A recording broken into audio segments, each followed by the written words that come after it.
Сәлеметсіздер ме, балалар? Ежелгі Мохенджо-Даро қаласы қалай жойылып кетті?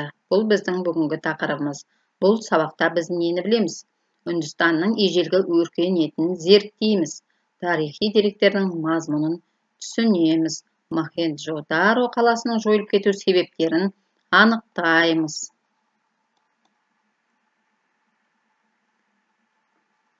Біздің алдымызда Үнді мұхиты және Үнді мұхитына енген Үнді түбегі көрініп тұр екен.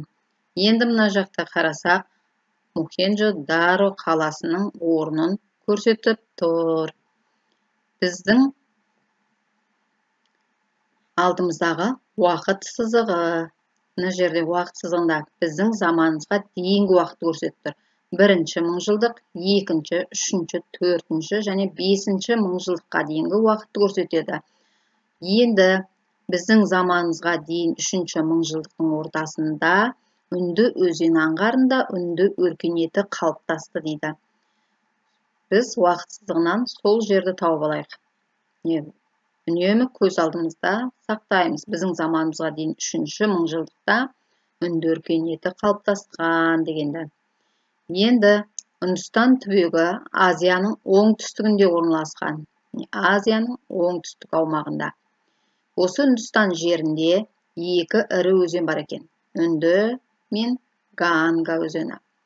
Бұл жерде қола өңдеуді игерген, көптеген қолөнер түрлері меңгерген, жазуы бар әсем қала тұрғызған халық мекен етті дейді. Басты кәсібі егіншілік пен мал шаруашылығы болған. Үнді өркениетінің тағдыры қандай болды дейді. Хараппа мен Мохенджо-Даро қалаларының орнын археологтар көп зерттеген. Сол замандағы Мохенджо-Даро ең ірі қалалардың бірі болған. Билеушінің сарайы қаланың ортасындағы алып қамалда болған. Қаланың сыртында қала аудандары орналасқан екен. Қазба жұмыстары кезінде су құбырының жүйесі табылған.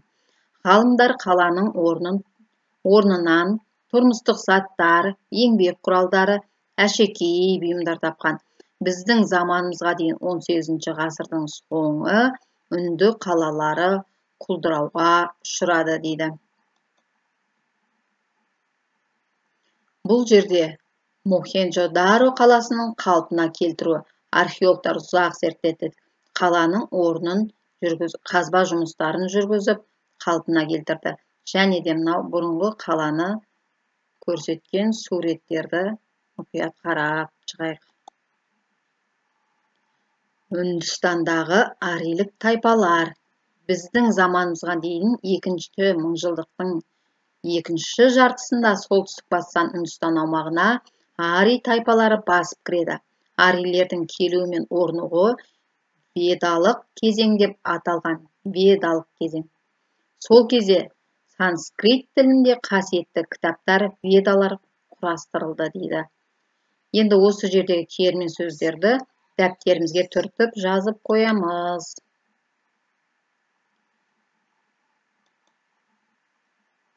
Мохенджо-Дароның жойылу себептері. Ежелгі қаланың жойылу себептеріне тоқталайық. Хараппа мәдениетінің солтүстік шығысынан келген көшпелі тайпалар жойды дейді. Бірінші себебі сонда көшпелі тайпалардың келуіне байланысты деген. Екінші себебі Үнді алқабындағы қалалар табиғат апаттарынан кейін әлсіреп күйреді. Үшінші себебі табиғи ресурстарды өркениет адамдарының дұрыс пайдаланбау салдарынан деген болжам бар екен. Төртінші себебі індет салдарынан Үнді алқабындағы қалалардың тұрғындары жойылып кетті деген болжам бар екен. Осы төрт түрлі болжам бойынша біледі екенбіз. Енді мына суретті қарап болжам жасайық. Мохенджо-Даро тұрғындарының қырылуы дейді. Бір жерде бірнеше адамның сүйегі жатыр деп ойлайсыз. Осы қаланың жойылу себептерінің қайсысы сәйкес келеді деп ойлайсың? Иә, көшпелі тайпалардың басып кіруімен деп айтуға болады екені. Өйткені бір жерде бірнеше адамның сүйектері табылып отыр. Бүгінгі тақырыбымыз осымен аяқталды. Сау болыңыздар.